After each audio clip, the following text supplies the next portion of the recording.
Hey y'all, welcome back to the Pk Roundtable.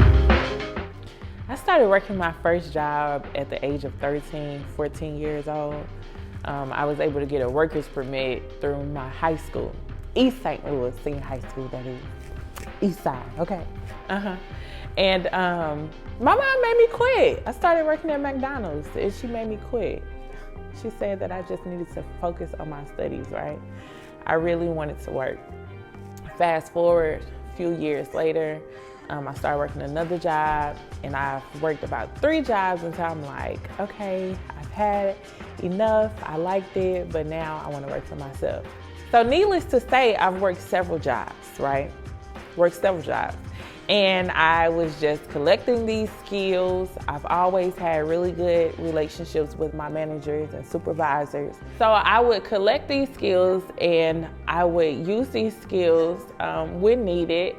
I would find myself volunteering at different organizations, helping out different business owners, and I just decided that I didn't want to work for anybody else, right? I've become very skillful. I have a lot of different passions, and I was just tired of clocking in and clocking out to other people. And so I developed this passion, had this passion for photography. And at the time I was working 3 jobs and I was doing photography on the side. And I would get so many people to contact me for photography, and I was just like, oh, okay, I can do this. You mean to tell me I can make money, not having to answer to anybody, and I can be my own boss? I was all for that, okay? I was all for that. And so again, I was working 3 jobs, and I was like, okay, I need to cut back some. So I quit 1 job, and I'm still working 2 with photography. I quit another job. And then finally, I was like, photography was booming. And what's crazy is that I wasn't even where I would want to be with photography. I'm still not, because I still do it. However, the Bible says that your gift will make room for you. Sometimes you could just start where you at, and God will provide the clients that you need. He will give you the resources you need for that moment, because I can tell you, I can look back at that work now and it is trash, okay? But I, even then, was booked with clients, and at that time, they still loved the work. They were still satisfied.